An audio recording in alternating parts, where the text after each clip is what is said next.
Hey everyone! I'm sure if you follow me on Instagram or Twitter, then you probably already know. By now, I should already have the baby.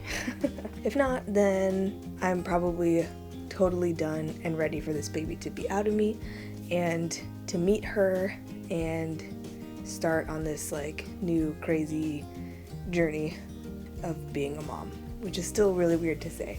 But anyway, right now I'm still pregnant, heavily pregnant, trying to batch record a bunch of videos so that I can keep putting stuff out, at least for a while, but then take a break and have enough material so that it's not really super obvious that I'm gone, I guess, if that makes sense. I want to give myself a little bit of a maternity leave, so hopefully I can get through this month of January, and I guess it's up in the air whether or not I'll be able to work on anything for February, so that might be a break month, but we'll see. So I mentioned in a previous video that January is when my baby's due, so I thought that it would be kind of fun for the whole of January to be baby related stuff. I've done baby projects here and there, I'm sure you guys have probably seen, but yeah, to celebrate the fact that I have a brand new baby, I thought January could be all baby stuff. So if you're not interested in that, I'm sorry, you could come back in February or March, depending on when I come back and start making videos again. But yeah, so let's get into the baby projects. Today I'm going to be decorating some pretty simple onesies. So let's get started. You'll need onesies, freezer paper, an iron, fabric paint or puffy paint or craft paint with textile medium, and cardboard. First, I drew out the design that I wanted. For this one, I wanted to do one with more negative space, I guess, where the color and design was around the words. I traced the lettering onto a piece of freezer paper that was cut down to fit the onesie. Freezer paper has a glossy side and a matte side. You want to trace your design onto the matte side.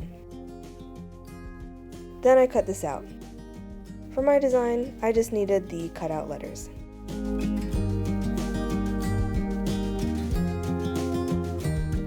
I prepped the onesie by sticking a piece of cardboard inside to keep it flat and rigid, and to also keep the paint from seeping through and bleeding onto the back of the onesie. I placed the letters where I wanted, and then I ironed them down. I believe the glossy side of the freezer paper is waxed, and that's what holds it down onto the fabric once you iron it. Every time I bust out this tiny iron and use it, everyone loves it and wants to know where I got it from, but I have to say I really don't recommend this iron. It's convenient for projects like this, I guess, but I would suggest trying to find another small iron instead of this one. I keep telling myself I'm going to get rid of this little guy and replace it with a better small iron, but then I never do. So one day, I will. One day. If anyone has any recommendations for a small iron that works really well, then please let me know. Anyway, once these are all stuck down, it was time for paint. I'm using craft paint, which, to make work with fabric, you need to mix with textile medium. The ratio you use depends on what type of brand you use, so just refer to their instructions. Mix up the color or colors you want, and then you can start painting your design. Originally, I was just going to do a bunch of colorful dots on this, and then when you peel the letters off, the letters would be white amongst the colorful dots. But then I decided to go with teardrops in a monochrome blue color palette. Why tears, you ask? Well, the words that I put on here, kawawa naman, in Tagalog means you're so pitiful, but not in a rude way, in a kind of sympathetic way, I guess. Growing up, whenever someone would be pouty or crying, my mom would tell them, "Oh, you're being kawawa," and I thought that that would be perfect for a baby onesie, since, babies cry a lot. I just thought it would be kind of funny. So once I got everything all painted, I carefully peeled the wax paper off.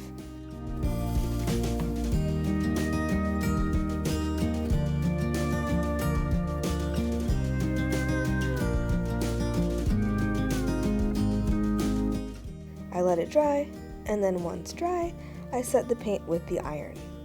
Again, use the instructions on your textile medium or fabric paint. And then this onesie was done. On to the next. So for this one, I wanted to do a faux embroidery design. First, I drew my design onto grid paper. I was going for an alligator. To make sure I could see the design through the shirt, I used a black marker to draw the design. I placed cardboard into the onesie like before, and then I stuck the design in. I guess this technique would only really work for light colored onesies because you need to be able to see the design through the fabric. My onesie is white, so it wasn't a problem for me.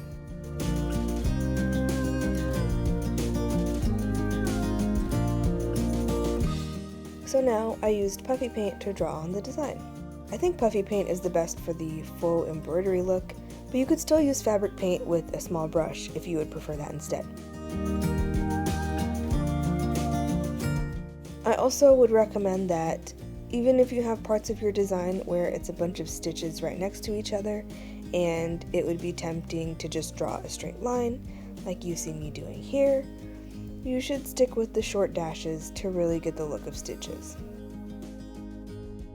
So it didn't matter for me with this freaking design anyway, because this puffy paint kept squirting out too inconsistently and would randomly shoot out huge globs of paint, which was not good for a precise design like this. So I got pretty annoyed, and eventually I threw in the towel and scrapped the faux embroidery look. For now at least. Maybe I'll revisit this later, because I really do like the idea of it, but for now, no. So to try to salvage this fail, I just smoothed out the paint to make more of a pixelated design, I guess. So this is what I ended up with. I'm not too mad about it, but I am pretty disappointed that it didn't go the way that I wanted it to, but maybe next time. At least it's not completely ruined, right? I don't think that there's anything special that you need to do to get puffy paint to set. At least on my bottle, it said to just let it dry for 72 hours and that's it. So that's what I did. Once these were ready to go, I just popped them into the wash to make sure they were all nice and clean and soft and whatnot. And then they were done, ready to go on a baby.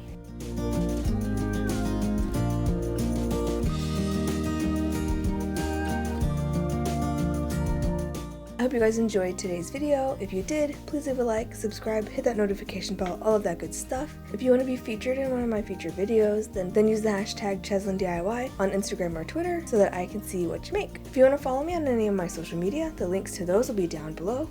If you have any questions or suggestions for future videos, please leave a comment down below, and I'll see you next week. Thank you so much to my patrons for helping me produce this video. If you like my videos and have learned something from them, please consider supporting me on Patreon to help me continue to make them. It's totally optional, I'll still be making videos either way, it just helps me be able to put out better stuff. A link will be down below, or you can just click up here in the corner.